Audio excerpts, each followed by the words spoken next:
Today, June 16th, marks 100 years since the disaster that was the Rockport train wreck. Now, this train accident wasn't caused by human negligence or error or anything like that, but rather a series of unfortunate circumstances. Now poses the question, what exactly happened to cause this accident? This story begins on Tuesday, June 15th, 1925 in Chicago, Illinois. 182 Midwestern German Americans boarded a passenger train bound to Buffalo, New York. Then they would board a Delaware-Lackawanna and Western train bound for Hoboken, New Jersey. Finally, they would board a transatlantic steamship to Germany so they could visit their home country. The train left midday on June 15th. When the train reached Buffalo, New York, the passengers were transferred onto the Lackawanna. This train consisted of 2 day coaches and 5 Pullman cars. The head-end power of this train was Delaware-Lackawanna and Western Railroad number 1104, a 462 Pacific type locomotive built by the American Locomotive Company in 1913. When the train reached Scranton, Pennsylvania just before midnight, the crews were swapped out.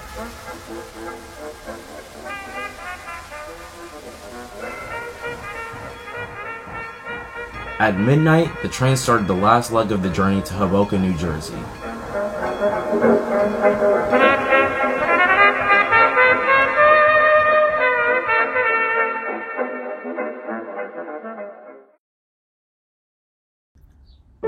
Extra 1104 was supposed to travel on the Lackawanna cutoff, but because of heavy and congested freight traffic there, the train was actually rerouted onto the old road at Slateford Junction, which was the former main line of the railroad prior to 1911. This train wasn't a regularly scheduled run, which is why the train is called an extra train. This route went through the New Jersey towns of Washington and Hackettstown and met the main line again at Lake Hopatcong.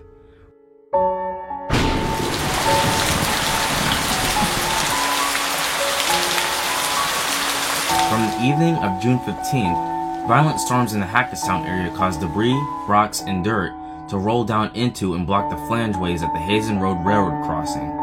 The train passed through Washington, New Jersey at 2:17 a.m. as Flagman Judge, who was at the rear of the train, noticed lightning in the distance.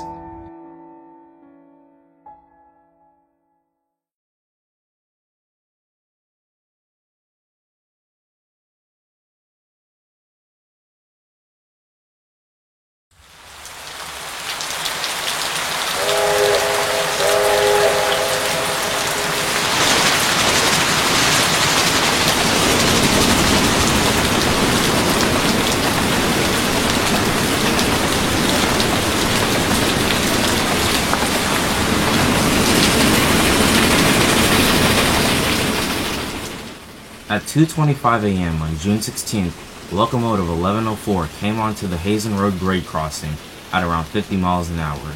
At this very moment, the front pilot wheels of 1104 hit the clogged flangeways, derailed, and diverted to the right. The engine kept going forward for 198 feet, still upright, until the engine hit the remnants of a switch frog from a turnout which was removed sometime before 1925.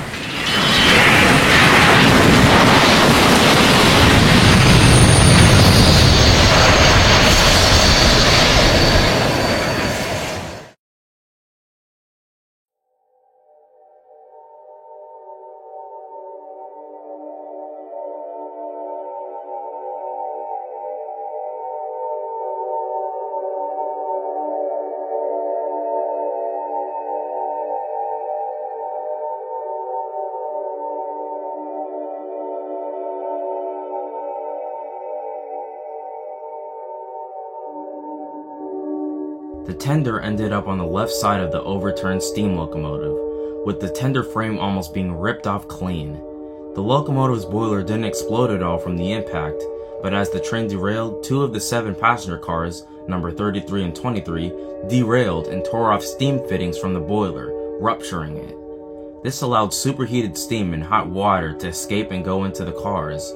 The front cars, 33 and 23, came to rest on the top and by the rear of the boiler, while the third Pullman car, Sirocco, derailed to the side of the damaged engine. Most tragically, the steam from the engine's boiler began entering the passenger cars, scalding the people within them. Among the wreck were many people screaming for help, some who couldn't speak English very well. At that same time, a fire broke out when lightning struck a lumber yard not too far away. This eventually brought emergency services to the scene. The injured were taken by rescue trains to hospitals in Easton, Pennsylvania, Phillipsburg, New Jersey, Dover, New Jersey, and Morristown, New Jersey, as Hackettstown didn't have a hospital at the time. A watchman at Hackettstown heard 1104's whistle for the Hazen Road crossing about 3 miles away. When the whistle didn't blow for Airport Road, the road right after Hazen Road, the watchman thought something was wrong and halted a freight headed west that was about to pass through Hackettstown several minutes after the wreck. Almost a month later, on July 11, 1925, the official ICC report of the accident was submitted, along with the official death toll. 45 passengers, 1 Pullman porter, and 4 employees of the railroad were killed.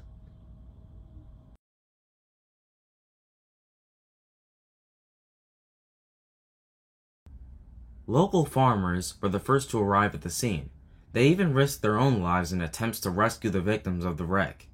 In Pullman car Sirocco, which derailed next to the locomotive, steam had started coming into the open door of the car, but porter Oscar J. Daniels, who had been with the passengers since Chicago, went through the steam to shut it, saving his passengers' lives but suffering severe burns.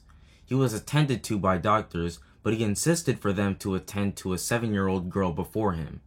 Afterwards, he tried to make a phone call at a nearby farm up the hill from the wreck, but the service was knocked out by the storm. This was the only telephone in Rockport. As he walked back to the train, he fatally collapsed from his injuries. Oscar Daniels died a hero. The car Sirocco was renamed the Daniels in his honor when the car was repaired and put back into service. OJ, as he was known, is commemorated in railroad history for his bravery and sacrifice. Mrs. Marie Haker, a trained nurse from Park Ridge, Illinois, was riding in the train with her husband and a friend. When the crash occurred, she attended to those that were injured and scalded, and set up an improvised hospital in the last passenger car. Improvised stretchers were also made and sheets were torn up to make bandages. The following investigations held no one responsible for the accident. There was no overspeeding, human failure, or negligence. It was such a tragic accident at the hands of the storm. The wreck was concluded as an act of God. Over 100 of the passengers later set sail for Germany the next day. Cars 23 and 33 were deemed a loss from the extensive damage. Locomotive 1104 was eventually repaired and put back into service, despite its severe damage. The engine operated for 2 more decades until it was retired and scrapped in the late 1940s. On June 17, 1995, a plaque was placed by the wreck site to remember the lives lost.